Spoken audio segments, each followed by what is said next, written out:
Coucou, c'est Thierry, on est donc le 21 juin 2020, je vous retrouve pour le deuxième volet consacré à une analyse en live en fait sur des graphes vierges à partir de quelques demandes que j'ai reçues sur mon compte Twitter.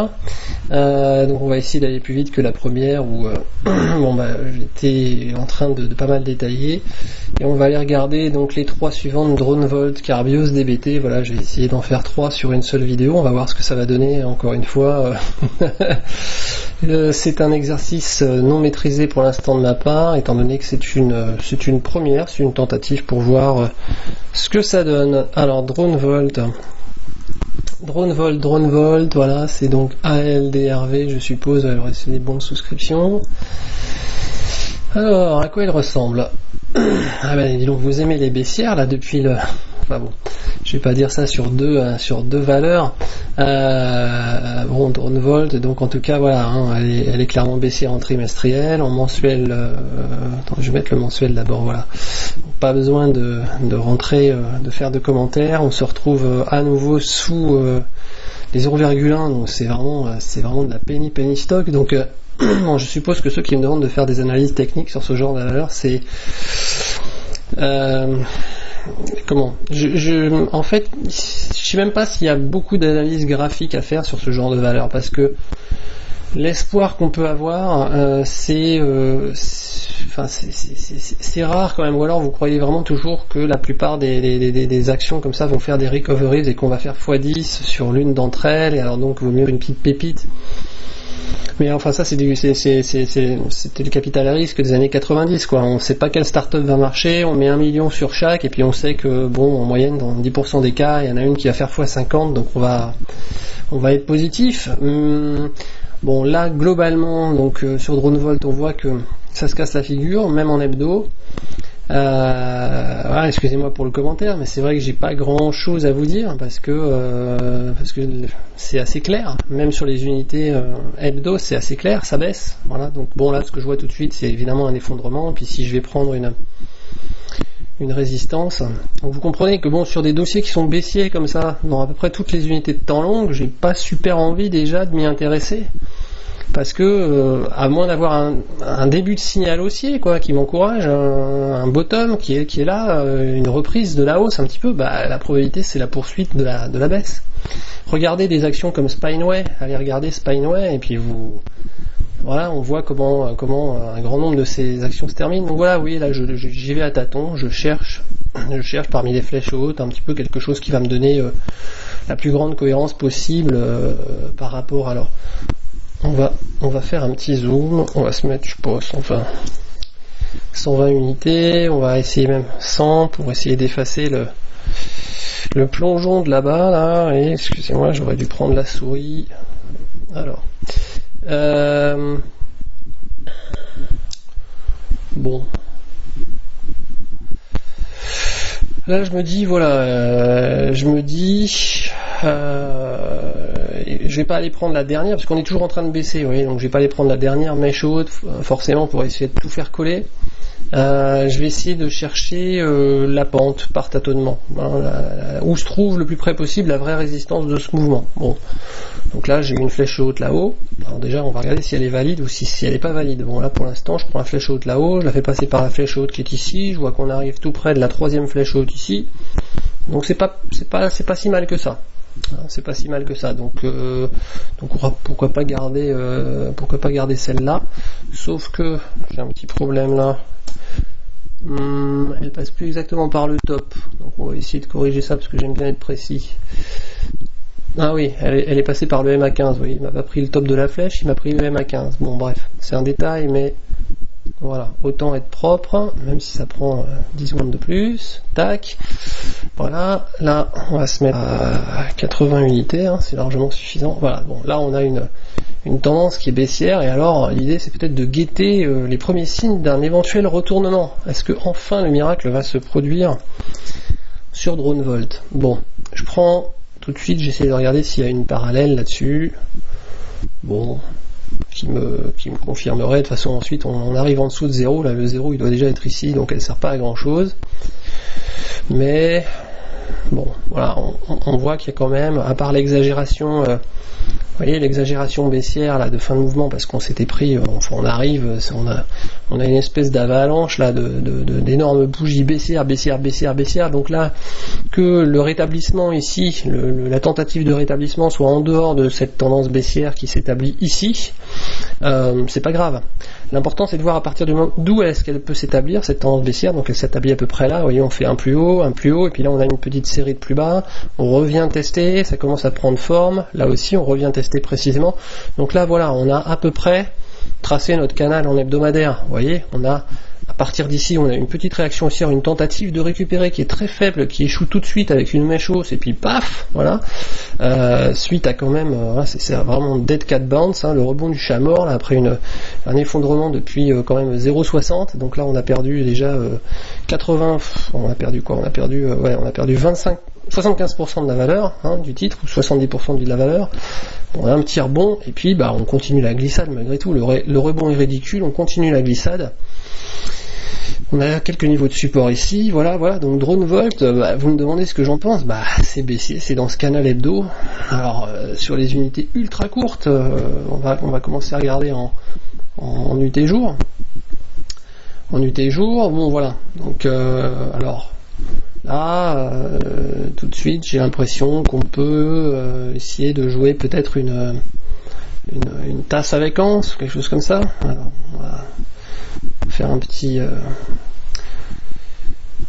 zoom. Elle est très volatile effectivement, donc c'est vraiment une action très spéculative. Alors beaucoup de mèches hautes, moi ce que je vois surtout sur ce graphique tout de suite, à part c'est les échecs permanents à récupérer de la hauteur. C'est-à-dire qu'à chaque fois en intraday, à chaque fois qu'on prend de la hauteur, les bulles se font punir. Donc soit je prends comment dirais-je, enfin en tout cas si j'achète à plage de déclenchement, je vais essayer de prendre quelques points sur la valeur et puis de ressortir, parce que c'est trop dangereux, ça peut retomber n'importe quand et on ne sait pas jusqu'où ça va monter.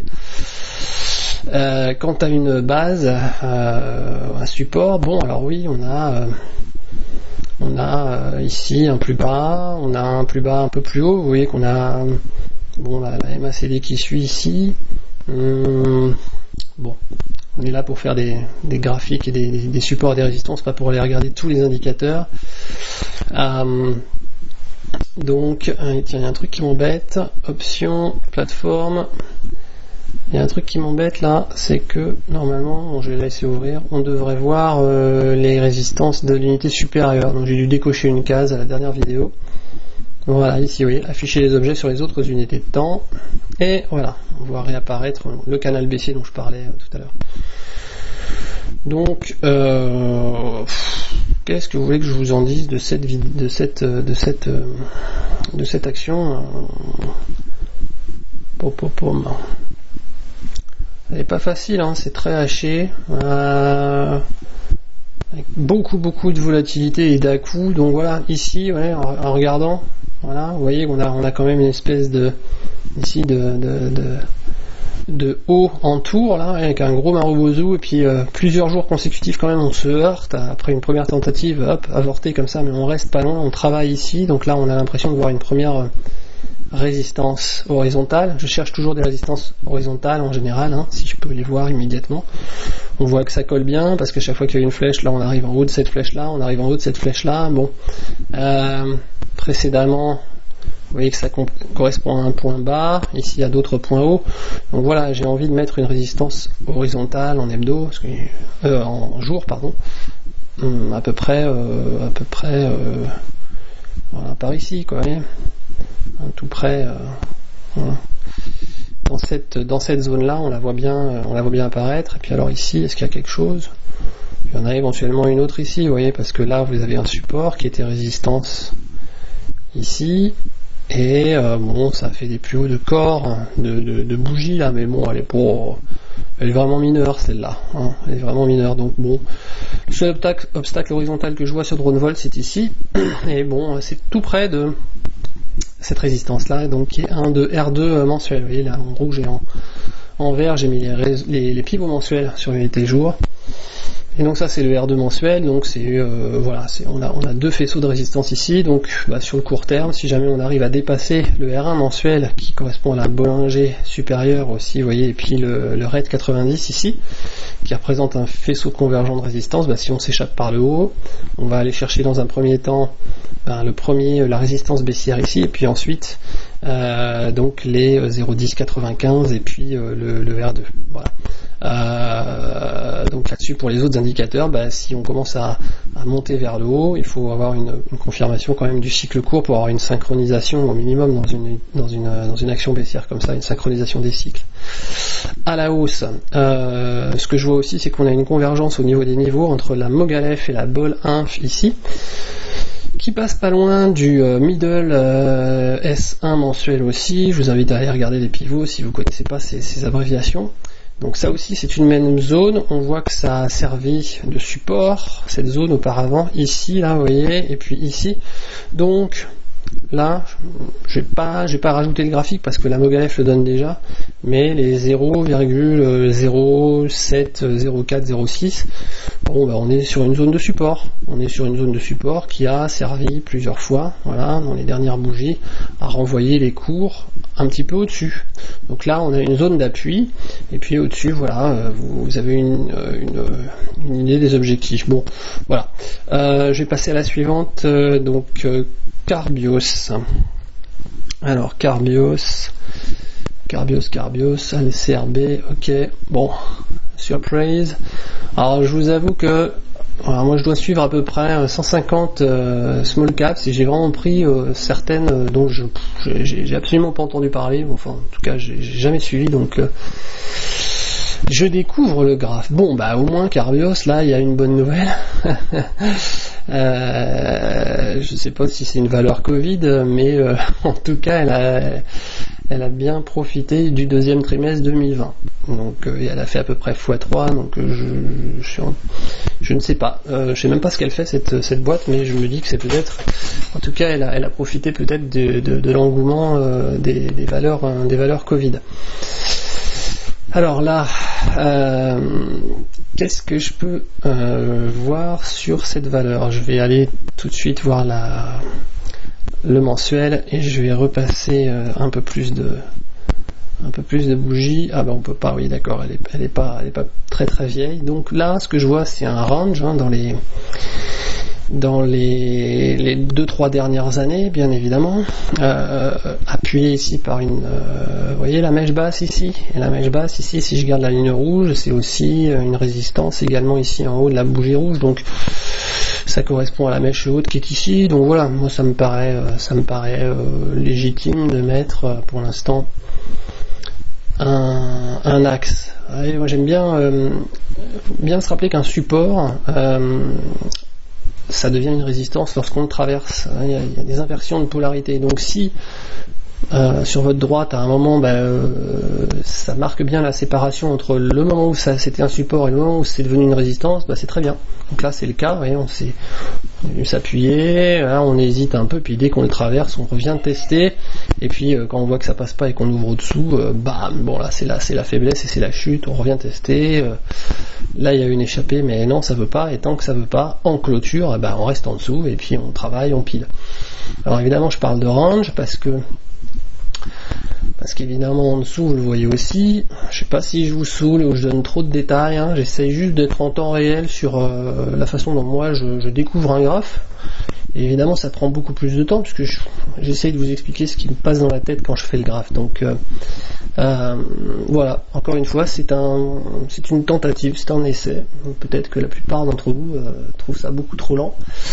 Mais voilà, ça a juste le mérite de vous montrer comment je tâtonne et comment je cherche et le temps que je passe sur chaque graphe, parce que surtout sur les unités longues, c'est les graphes les plus, c'est les supports et les résistances les plus importantes. Elles vont rester longtemps.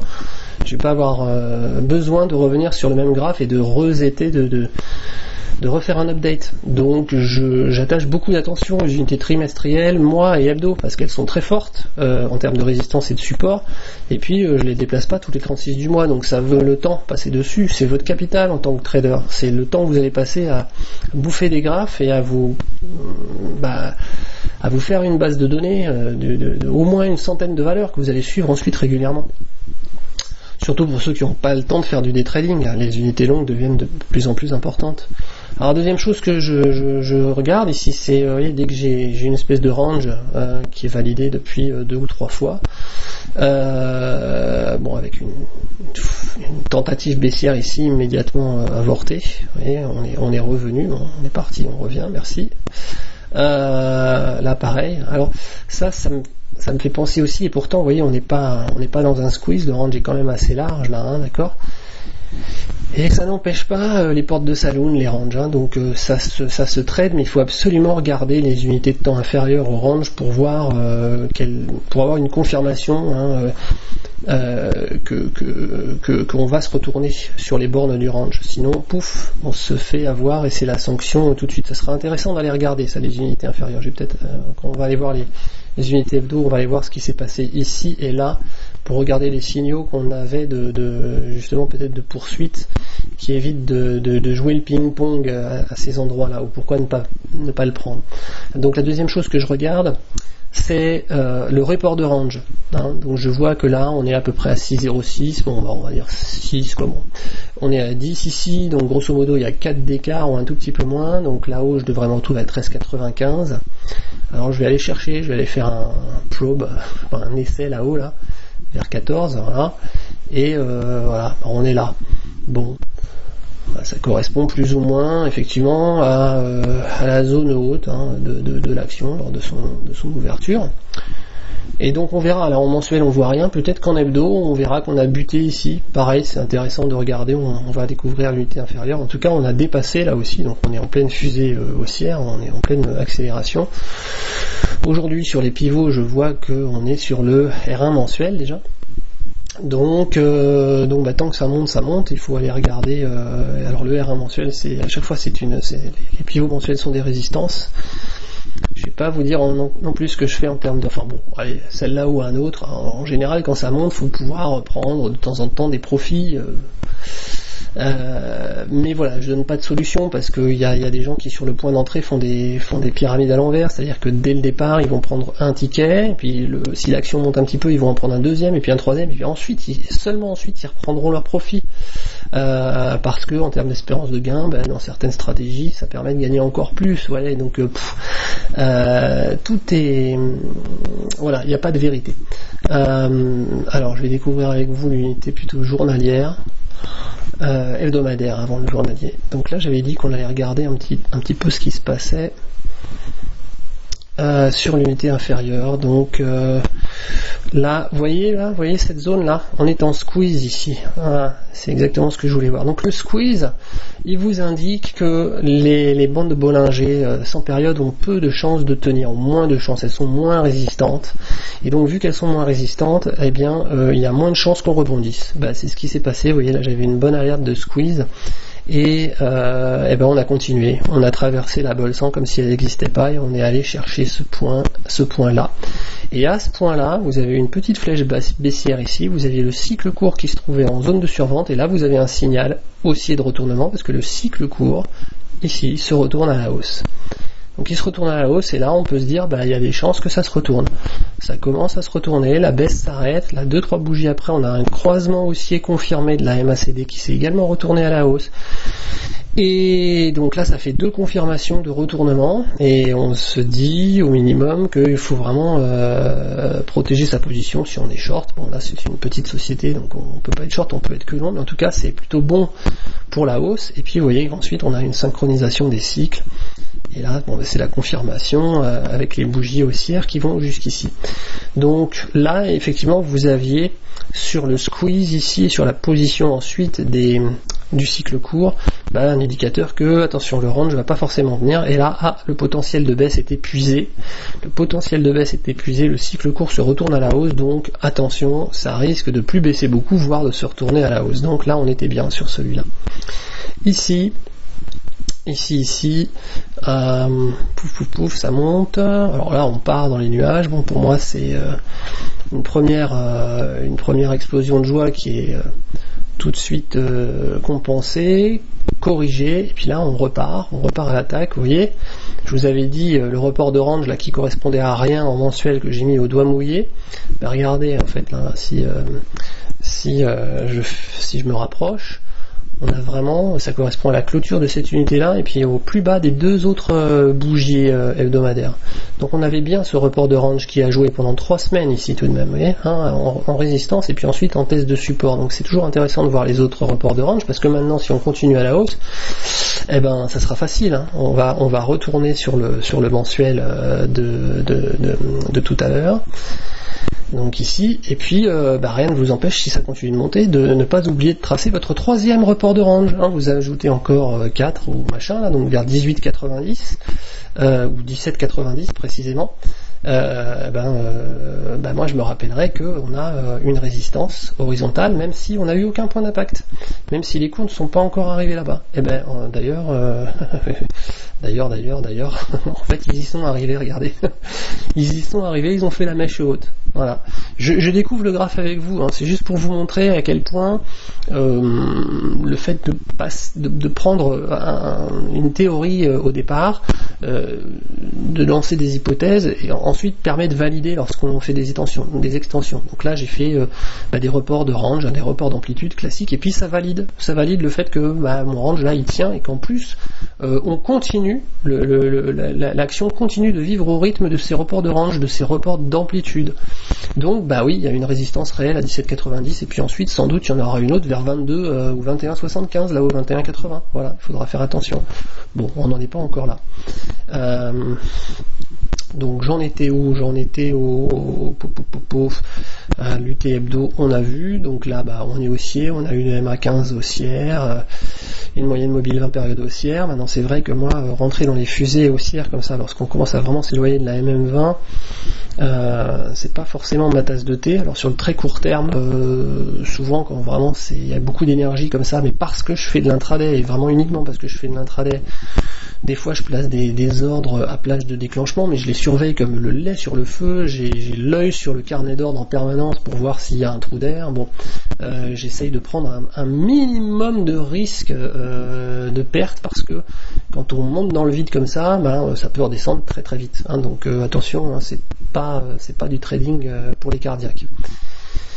En journalier, oui, on a, alors, ouais, ok, je vois l'idée. Alors, au milieu de vous voyez, on peut faire des milieux de ces reports de range tous les 2 points à peu près aussi, ici, puis ici, il doit y avoir sans doute, voilà. Vous voyez, si je prends à chaque fois maintenant, on a des ranges de 4 € à peu près au niveau mensuel, mais en unité journalière, on voit aussi apparaître ici, vous voyez, si je mets 8, gap, support, résistance, d'accord. Sur les 10, c'est moins clair. Par contre, sur les 12, ça recommence. On a bien le niveau de résistance actuel qui correspond également à R1. Donc là, effectivement, on voit une tasse avec anse se dessiner. Et la moyenne mobile est là en support au cours, mais vous voyez que ça n'empêche pas d'avoir des cassures à la baisse, et que ce qui rythme, je dirais, la hausse ici. Alors là, on a une espèce de couloir. Bon, voilà, vous avez des flèches basses, vous voyez, où il faut mettre les stop loss dans ce genre de valeur avec la volatilité pour pas se faire sortir, alors que globalement on est quand même dans un couloir.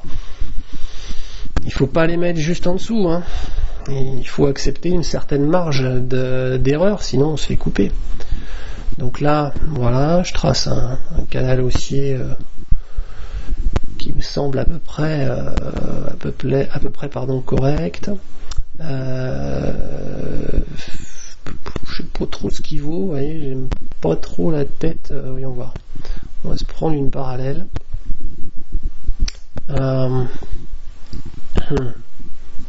Ouais, bon. Voilà, j'imagine un canal haussier comme ceci. Là, vous avez des plus bas, mais attention aux mèches basses. Donc, je vais aller me faire une parallèle quand même ici pour pas oublier quand même que ça peut descendre. Hein, ça peut descendre jusque là, hein, mais à l'intérieur de là, on a une espèce de zone relativement haussière. Si on veut jouer la poursuite de la hausse, qui est là en support, et puis vous avez la résistance ici à dépasser, donc avec le R1M. Et donc les objectifs traditionnels, c'est, vous voyez, on a le R2M derrière qui correspond au haut de ce canal haussier.